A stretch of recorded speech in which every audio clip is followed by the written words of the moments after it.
Bem, às vezes eu olho em volta e me pergunto, o que estávamos pensando? Ficamos por um longo tempo sem recursos, e quando eu digo sem recursos, eu quero dizer sem recursos. As pessoas nos disseram que éramos loucos por apostar tudo. Isso realmente vai funcionar? Penso que algumas das coisas mais bonitas podem surgir por meio de provocações e momentos difíceis. Eu havia sido médico por um longo período e tinha um paciente que veio me ver. E então me perguntaram, Dr. Hill, o que você pensa sobre os óleos essenciais? E eu cometi o erro de dizer uma vez. Eu acho que é uma das coisas mais loucas do que eu já ouvi falar. Ela me olhou bem dentro do olho e disse, estou muito desapontada em ouvir isso, porque eles fizeram por mim muito mais do que você ou qualquer um dos seus colegas já fez por mim. Aquilo me intrigou. E com o tempo eu fiquei mais intrigado e eu me envolvi com os óleos essenciais. E agora, nas últimas décadas, isso é tudo o que eu tenho focado, é tudo o que eu tenho feito. Eu me lembro quando eu entrei para o setor de óleos essenciais. Achei que fossem óleos de voodoo, achei que eram muito estranhos. Não demorou muito para eu começar a usar os óleos em meus filhos e fiquei surpresa com o que fui capaz de fazer. E como aquilo me fortaleceu como mãe para cuidar da saúde da minha família. Eu era bem cético. Os pais eram educadores, meu pai é professor de física. Então eu simplesmente não fui criado com nada, além da medicina ocidental alopática. Aprendi ao longo dos anos como eram eficazes e podem ser, especialmente se forem puros. Depois de trabalhar 10 anos no ramo de óleos essenciais, me vi saindo devido à minha integridade, porque eu sabia que os óleos essenciais tinham que ser puros. O desejo do meu coração era apenas voltar para casa e criar meus filhos. E não fiquei em casa por muito tempo, até que meu marido chegou em casa e me disse, tem algo mais que você deve fazer. E ao dizer aquilo para mim, na verdade eu fiquei com muita raiva dele, porque o meu coração dizia, quero ficar em casa com os meus filhos. E ele disse, querida, você não está ouvindo. Há algo que você deve fazer com Dave e Dr. Hills com esses olhos. E eu disse, o que você quer dizer com esses óleos? Experimentei todos esses óleos essenciais por aí. Não há nada que atenda os padrões de qualidade de que a nossa família precisa para usar em nossos cuidados de saúde. E ele sorriu para mim e disse, eu sei, você deveria encontrá-los. Pare de pensar com a cabeça e comece a pensar com o coração.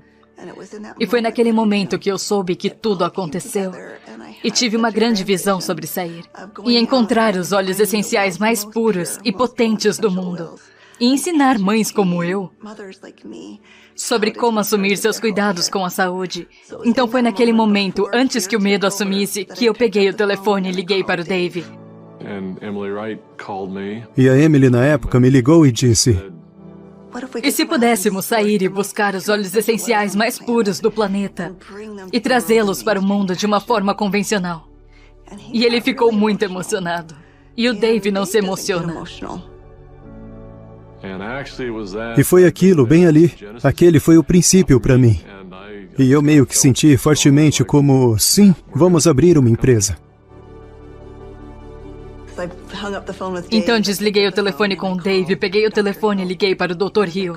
E ao ligar para ele, ainda me lembro que ele deu uma risadinha. E eu disse, doutor, isso não é engraçado, estou falando sério sobre isso. E se pudéssemos sair e encontrar esses óleos puros, como sempre quisemos fazer? E se pudéssemos ensinar as pessoas a realmente entender o poder por trás desses óleos? E ele disse, não, Emily, eu não estou rindo porque acho que a sua ideia é louca. Estou rindo porque eu estava apenas me preparando para ligar para você e fazer exatamente a mesma pergunta. Tudo começou com uma pequena reunião inicial em um restaurante italiano. Em um restaurante italiano, no canto mais distante, nos reunimos por 5 horas e meia. Até que finalmente nos chutaram para fora do restaurante porque não estávamos mais comprando comida. E começamos a sonhar. Nos encontrávamos em qualquer lugar que pudesse ter um espaço para nos reunir, fora em lugares estranhos. E claro, o piso inferior da biblioteca de Oren foi um deles. Até ficarmos muito barulhentos. E eles finalmente nos chutaram para fora da biblioteca. Às vezes era no porão de nossas casas. Eu me lembro de não dizer aos meus filhos que eu estava desempregado e começando uma coisa nova. Mas que o pai estava trabalhando em um projeto de porão. Ao fazer o plano de negócios, eu comecei a perceber que aquilo ia ser grande.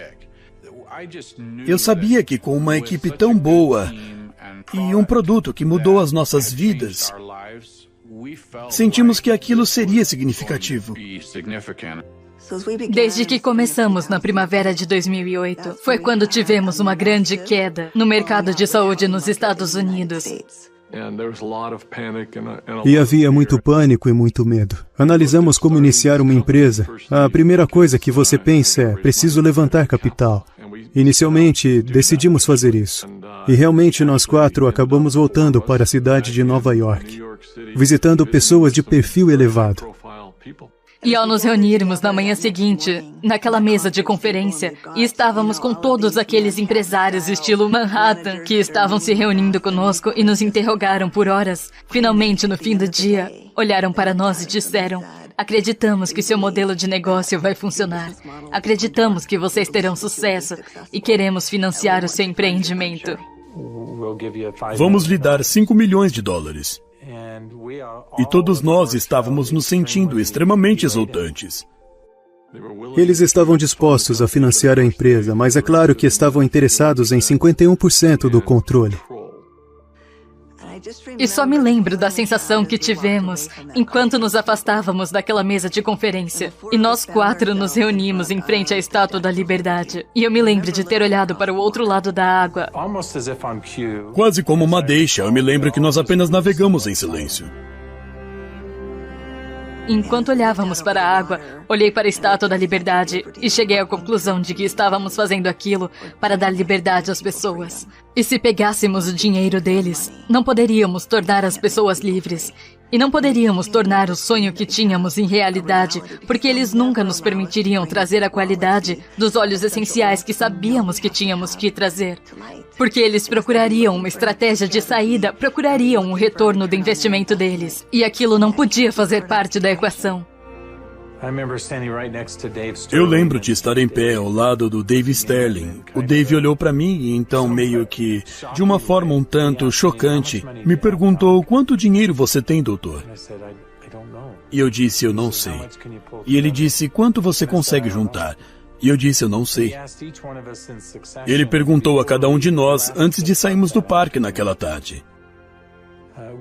Tomamos a decisão de que não seríamos capazes de pegar recursos com qualquer pessoa. Ao invés disso, iríamos juntar tudo que tínhamos. Usamos a valorização de nossas casas, sacamos os fundos de aposentadoria privada, liquidamos tudo que tínhamos para esse sonho vir a ser concretizado. E assim que eu disse isso à minha esposa, eu lembro claramente dela apenas olhar para mim e dizer: bom, eu confio em você, você vai cuidar de nós. Vai ficar tudo bem. E tivemos familiares que vieram até nós para dizer: você é um tolo, sua família vai ficar sem teto. Então apostamos tudo, não escondemos nada. Achamos que seria por apenas alguns meses que ficaríamos sem nenhuma renda, mas foram 13 meses. Naqueles meses finais, quero dizer, estávamos comendo apenas amêndoas e iogurte, dizendo aos nossos filhos que eles não poderiam ir às aulas de danças e não poderiam praticar esportes porque não tínhamos dinheiro suficiente. Mas tendo essa crença de que tudo valeria a pena. E eu me lembro de um dia em que só tínhamos mais $5 mil na conta. $5 mil porque tínhamos acabado de fazer uma grande encomenda de óleos. E não sabíamos como iríamos fazer a folha de pagamento. Não sabíamos como iríamos pagar as comissões. E só para ver como as portas se abrem. Todas as vezes, desde que continuemos a avançar, as portas se abrem. As pessoas nos perguntam às vezes: como é que conseguiram fazer o que fizeram? Mas todo mundo arregaçou as mangas e fizemos todos os trabalhos. E fizemos esse trabalho, mais esse e esse. Eu tinha que sair e encontrar esses óleos preciosos. E então comecei a ligar para as pessoas e cada pessoa dizia: claro, nossos óleos são 100% puros. E foi quando eu percebi que quase todos os óleos essenciais que estão esgotados são vendidos por meio de intermediários. Esses intermediários eram pessoas muito inteligentes e frequentemente com laboratórios muito sofisticados. E o mercado de óleos quase sempre se alterava. A maioria não era pura. A maioria era criada sinteticamente. Eu provavelmente tinha mais de 100 amostras diferentes que tinham sido enviadas para minha casa. E toda vez que nos encontrávamos, o Dave e o Dr. Hill diziam: Emily, você já encontrou os olhos? E eu tinha que dizer: ainda não. Tipo, estamos indo no caminho certo? É realmente isso que devemos fazer? Eu me lembro de um lindo dia. Abri a porta e 5 olhos apareceram, todos no mesmo dia. Eram olibano, lavanda, melaleuca, limão siciliano e hortelã-pimenta. Ao cheirar aqueles frascos, liguei para o Dave e liguei para o Dr. Hill e disse: encontrei os olhos. Eles disseram: não se atreva a abri-los até que estejamos todos juntos.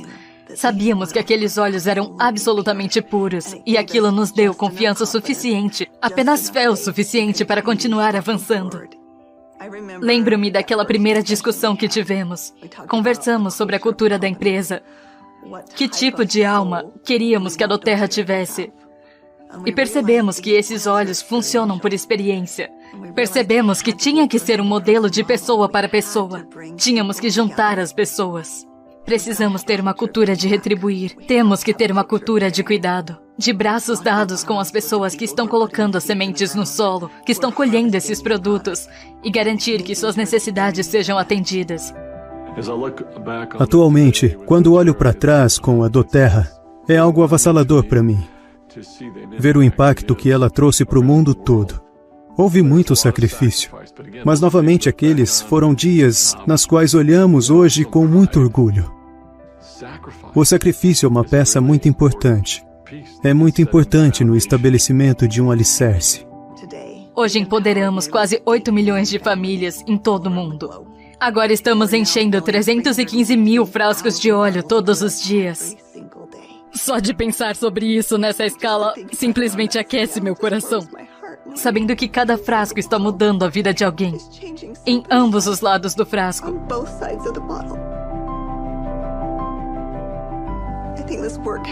Acho que esse trabalho tem esse propósito, então como podemos parar? Temos mudado sozinhos a aceitação dos óleos essenciais na ciência e na medicina. Estamos muito comprometidos com esse trabalho. Somos muito humildes por sermos administradores do que a natureza criou tão perfeitamente para nós. E somos muito gratos por todos os nossos incríveis funcionários, por todos os nossos incríveis consultores de bem-estar, por todos os nossos incríveis clientes em todo o mundo. Não mudamos nossa missão. Não mudamos o nosso propósito. Ainda somos fiéis a essas coisas que desde muito cedo foram importantes. Se estar fazendo a coisa certa era importante, então fazer a coisa certa é importante agora. Se ajudar a prestar serviço para outras pessoas era importante, então é importante agora. Se buscar olhos de maneira diferente e fazer coisas que não tinham sido feitas antes era importante, então é importante agora. Sentimos que, por mais louco que pareça, estamos apenas começando.